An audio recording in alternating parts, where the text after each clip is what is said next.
네, 안녕하세요. 금바이군입니다. 오늘은 많이 올랐죠, 또. 어, 항상 이런 식으로 널뛰기가 반복이 됩니다. 근데 뭐 그거는 미국 시장도 마찬가지니까 뭐 우리나라 시장이 독특하다고 욕할 수도 없어요. 미국 시장도 어떻게 됐어요? 거의 10% 빠졌다가 필라델피아 반도체 기준으로 봐도 10% 빠졌다 6% 가까이 올라가요. 그런 현상을 보였고 우리나라도 어제 빠졌던 거 오늘 거의 다 회복했습니다. 8천 넘었고 그래서 뭐 이렇게 투자 심리가 이렇게 너리뛰는 상황은 조금 쉽지 않은 것 같아요. 근데 이제 그런 확실한 건 있죠. 떨어지면 급락하면 다시 급반등한다. 라고 하는 공식이 점점 확고해지면서 어떻게 보면 급락한 날이 매수의 기회가 되는 그런 상황들이 좀 벌어지고 있는 것 같아요. 좀 재미있죠? 그렇긴 한데 어, 이게 심리적으로 좀 쉽지 않은 버티기가 쉽지 않은 좀 그런 장세인 것 같아요. 그래서 어제 걱정 많이 하셨던 분도 오늘 가만히 앉아 계셨는데 회복이 됐으니까 뭐 어쨌든 간에 그리고 회복이 되면서 다른 종목들도 같이 다 회복이 많이 됐고 그렇습니다. 일단은 반도체 관련주가 많이 올라서 5.6% 급등했죠. 중동 리스크는 완화된다고는 하는데 이게 언제까지 어떻게 갈지 도대체가 기약이 없어요. 중동 문제라는 게 지금 뭐 어떻게 될지 확실한 게 하나도 없는 상태입니다. 주중에는 이렇게 솔솔 뭐 저기가 퍼지다가 토요일 날, 일요일 날 되면 또 갑자기 어디가 공습을 했네요. 어디가 또 공격을 받았네 이런 소리가 나오면서 휴전은 또 멀어진 게 아닌가 뭐 이런 생각들도 만들어내게 되고요. 하여튼 쉽지 않습니다. 어쨌든 간에 반도체는 올랐고 그리고 우리나라 주가도 같이 올랐습니다. 저도 요즘에 제가 하는 게 어, 어떤 증권사의 아카데미에서 지금 취업 준비하고 있는 학생들과 함께 부트캠프를 진행을 하고 있는데 아무래도 증권사 쪽에 부트캠프다 보니까 주식 관련된 분석들을 계속 많이 하게 됩니다. 그래서 좀 장기적으로 어떤 일들이 일어나고 있는지를 조금 기술적으로도 좀 분석을 해보는데 좀 재밌는 일들이 많은 것 같아요. 뭐 예를 들면 삼성전자하고 코스피 간의 상관관계 분석이라든가 이런 것들을 해보면 최근에 뭐 일어나는 것들도 어느 정도는 이해가 가고 그렇게 됩니다. 자, 은행보험 같은 경우도 금리 상승 수혜 및 방어주 선호. 방어주 선호라는 면에서 그런데 금리 상승 수혜는 좀 그렇죠. 금리가 올라갈 것 같긴 합니다. 우리나라도 그렇긴 한데 글쎄요. 그렇다고 해서 수혜주가 될까 봐요. 그렇게 가만히 놔둘까 그런 생각이 좀 듭니다. 그렇게 지금까지 은행이 공짜로 돈 번다라는 이야기들이 많은데 그 부분에 대해서 스프레드로만 돈 버는 형태, 예대차라고 부르죠. 그런 차로만 돈 버는 은행은 조금 이제 좀 퇴출돼야 되는 게 아닌가, 저는 솔직히 그렇게 생각해. 뭘 안 하잖아요, 은행이. 근데 어쨌든 간에 정부에서 보장해주는 예대차만 가지고 어떻게 보면 그냥 놀고 먹는, 놀고 돈을 버는 그런 상태가 지금 우리나라 은행의 상태, 시중은행들은. 그냥 부동산 담보 잡고. 저는 솔직히 말하면 지금 시중은행 작태라는 거는 조금 용납할 수 없는 지점까지 오지 않았나라는 생각이 듭니다. 그 자금줄을 쥐고 있다라는 그 하나만으로 그냥 뭐 어느 그냥 자본보다도 돈을 훨씬 더 쉽게 많이 벌어들이고 있잖아요. 그다음 삼성전자나 SK하이닉스는 견뎌온 세월이 있고 그리고 실제로 만들어서 이바지하는 부분이 있는데 은행이 뭐 이바지하는 부분이 있나요, 우리나라에? 없잖아요. 그냥 이익 나봐야 그 우리나라 국민들 다 뜯어먹는 거고, 그죠? 결국은 은행에서 수익을 낸다라는 것 자체가 우리나라 국민들이 예대차를 통해서 은행한테 돈을 몰아주고 있는 셈인데 뭐 몇 조씩 몇십 조씩 수익이 나는 게 은행인데 뭘 하는 건 없어요. 뭐 도와주는 것도 없고 그렇습니다.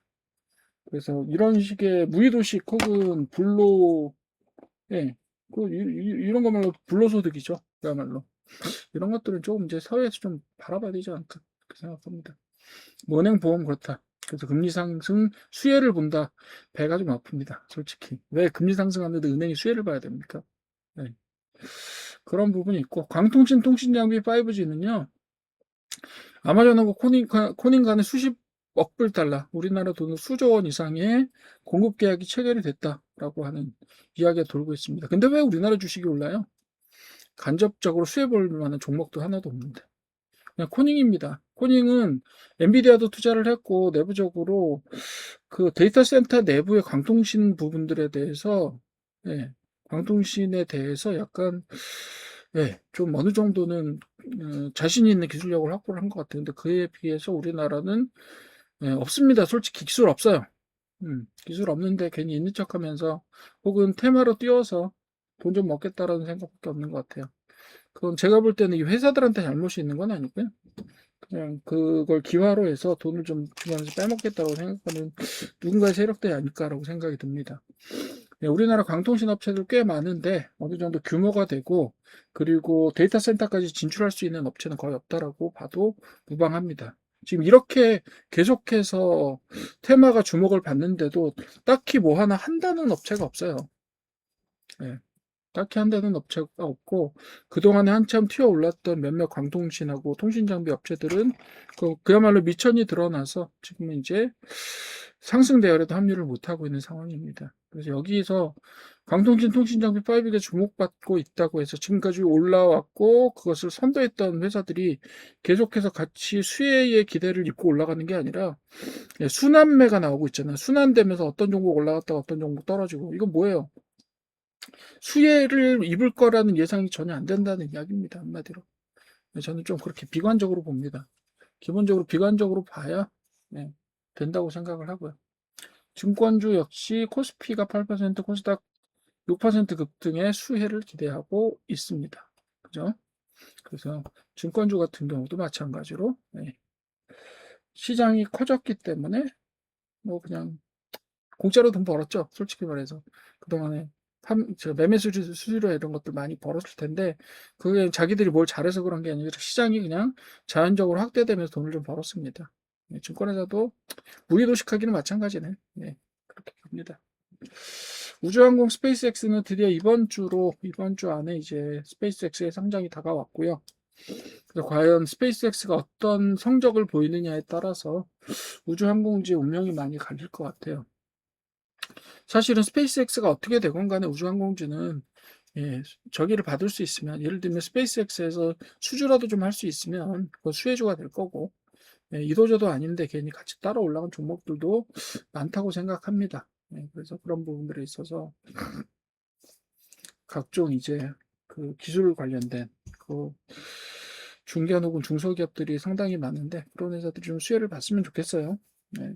투자 부분에 대해서 근데 제가 볼 때 스페이스X가 투자할 영역은 우주 개발 부분들은 아닌 것 같아요. 우주선 쏘는 쪽에도 투자를 하겠지만 일단은 AI 쪽에 투자를 해야 되고요. 그리고 또 그 위성체 만드는 데도 투자를 좀 해야 됩니다.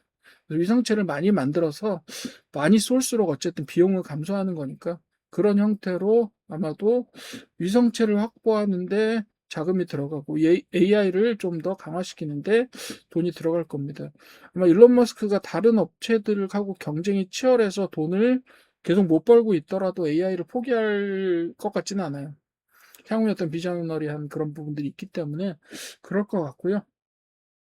그래서 2월 9일 종합적으로는요, 테마가 올랐지만 실제로 진짜로 올라야 될 테마가 오른 건 반도체 관련주밖에 없다. 나머지는 뭐예요? 하나는 이번 주면 재료가 없어질 거고, 나머지 두 개는 무의도식인데, 방어주 성격이라서 어느 정도는 올라갔는데, 오늘은 뭐 너무 올라갔으니까 얘네들도 간을 좀 보겠죠. 은행보험의 증권 같은 경우도. 그리고 광통신 통신장비 5는 제가 말씀드렸던 것처럼 그냥 예, 그냥 이름이 좋아서 따라 올라가는 것뿐 얘네들이 미국에서 엔비디아와 뭐 예를 들면 그죠? 그 다른 회사들이 수익을 볼 때 수혜를 볼 수 있는 종목들 그 정도의 기술을 보유한 종목들은 거의 없다라고 보셔도 큰 과언이 아닙니다, 솔직히. 그래서 우리나라도 요 강통시 쪽에 있어서 어느 정도 기술적으로 개발을 하고 그런 업체들이 좀 나와서 세계 시장을 좀 뚫고 들어갔으면 좋겠는데 그 부분에 있어서 아직 좀 약세다.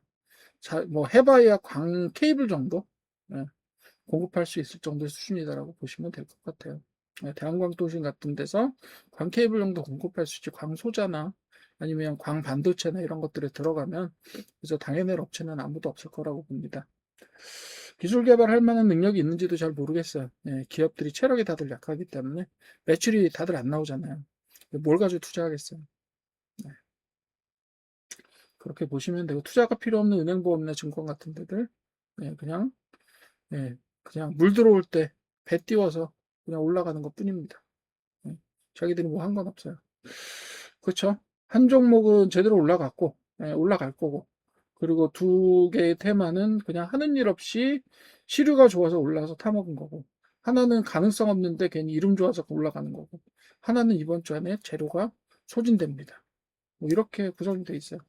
실제로 되게 똘똘하게 올라간 건 반도체 관련주인데 나머지 그 어제 굉장히 많이 빠졌던 여러 가지 종목들과 테마들이 지금 한참 뛰어 올랐기 때문에 뭐 여기에다가 테마에다가만 너무 집중 안 하셔도 될 것 같아요. 그리고 지금 오늘 반도체 중심으로 많이 올랐기 때문에 내일은 또 어떻게 될지 모르겠어요. 내일 또 올라간다라고 하면 진짜 한국 시장이 되게 강한 거고요. 또 오늘 또 미국 시장을 좀 봐야 될 것 같아요. 계속해서 너를 뛰는 널뛰기 장세 속에서도 여러분들 멘탈 잘 지키시고요. 오히려 빠지면 기회가 될 수 있다라고 저는 봅니다. 이게 대세가 무너질 것 같냐라고 하면 저는 그렇진 않다고 봅니다. 예, 외국인들이 빠지고 있냐? 아니요, 전혀 그렇지 않아요.